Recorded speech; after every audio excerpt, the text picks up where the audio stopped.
அஸ்ஸலாமு அலைக்கும் வியூவர்ஸ். இந்த வீடியோ நாங்கள் பார்க்க போகிறது வந்து பலஸ்தீன் மக்களை பற்றியாங்க. பலஸ்தீன் மக்களை கொண்டு வராங்க இஸ்ரேல்.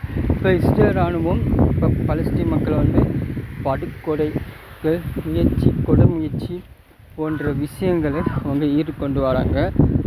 பலஸ்தீன் மக்களை அவங்க வாழ விட மாட்டாங்க போல் அந்தளவுக்கு கொடூரமான விஷயங்களை இஸ்ரேல் இராணுவம் செய்து கொண்டு வருகிறது. அப்போ அந்த சந்தர்ப்பத்தில் வந்து இப்போ என்ன செய்யலாம் இப்படின்னு பார்க்குறதுக்கு இப்போ இஸ்ரேல் வந்து பலஸ்தீனில் முக்கால் இடங்களை பிடிச்சி வச்சுட்டு அங்கே லெபனான் சிரியா போன்ற பகுதிகளையும் கூட சில இடங்களை பிடிச்சி வச்சு நிற்கிது. இப்போ 5 அரபு நாடுகள் அவங்க எதிர்த்து நின்றும் அவங்க வந்து மக்களை இது செஞ்சு நிற்கிது. அவங்க வெற்றி அரபு நாடுகள் மட்டும் இல்லை, மற்ற நாடுகள் அமெரிக்காவை கடமை இந்தியாவை கட்டும் எல்லா நாடுகளுமே இஸ்ரேலாம் வின் பண்ண நினச்சி நிற்குது. ஆனால் சுற்றிகளே அரபு நாடுகள் பலஸ்தீன் பக்கம் சப்போர்ட் பண்ணினாலே அதில் வின் பண்ணலாம். இதில் இன்னொரு பக்கம் இருக்குது.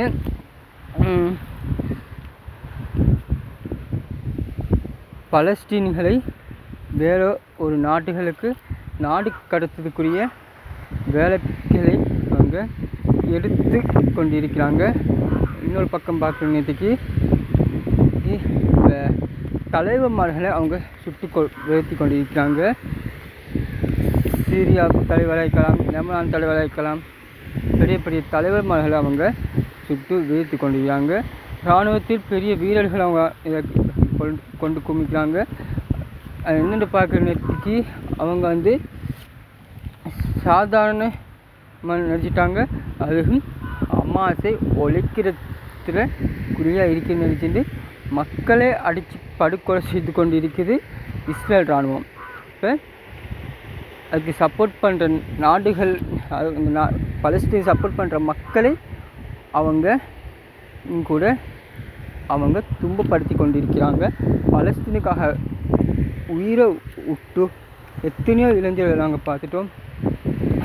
அப்படியான சுச்சுவேஷன்களை தான் இப்போ உலக நாடுகள் அனுபவிச்சு நிற்குது.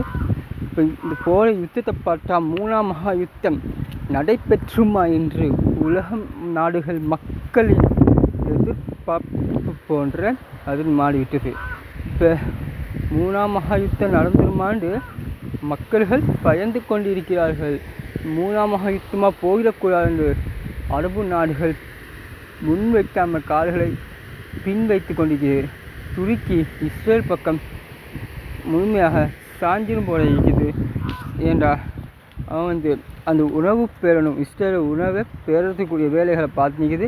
இங்கே பலஸ்தீன் மக்கள் அழிஞ்சாலும் பரவாயில்ல, நம்மளை வேலையை பார்ப்போண்டு துருக்கி இன்னொரு பக்கம் களம் இறங்கிக்குது. அதுவும் சிரியாவின் சில உதவிகளை செய்யணும்னு சொல்லி இஸ்ரேல் ஒரு கை கொடுத்துக்குது. பார்ப்போம் அந்த பிரச்சனை எந்த அளவுக்கு போகுதுண்டோ. அதுவும் இஸ்ரேலுக்கு கை கொடுத்தா உதவிகள் நடந்துருமா என்ன? 20,000 பலஸ்தீன் மக்களை நாடு கடத்தக்கூடிய ஏற்பாடுகளையுமே இஸ்ரேல் செய்து கொண்டிருக்குது. பலஸ்தீனுக்கு போராடுற மக்கள்களை அமெரிக்கா காவு வாங்குது.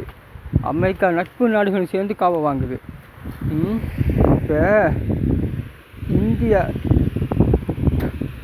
இப்போ இந்தியா மக்கள் 30 முஸ்லீம் இளைஞர்கள் படுகொலை செய்யப்பட்டாங்க. 60 பேர் காயத்தோட இது செஞ்சாங்க. இது எப்பயும் ஒரு 500 பேருக்கிட்ட இருக்குன்னு நினைக்கிறேன். அது மற்றவர்கள்னா காயப்பட்டிருக்காங்க. இது 30 பேர் படுகொலை செய்யப்பட்டாங்க அமெரிக்காவால். இந்த மென்ஷன் இங்கே வச்சு ஆகணும். அதுனா உங்களுக்கு அடுத்த இதில் இந்த நியூஸ் தான் உங்களுக்கு கிடைக்கும். புது பழைய நியூஸை கிடைக்கும். அஸ்ஸலாமு அலைக்கும். நான் இப்போ உங்கள் ஃபர்ஸ்ட்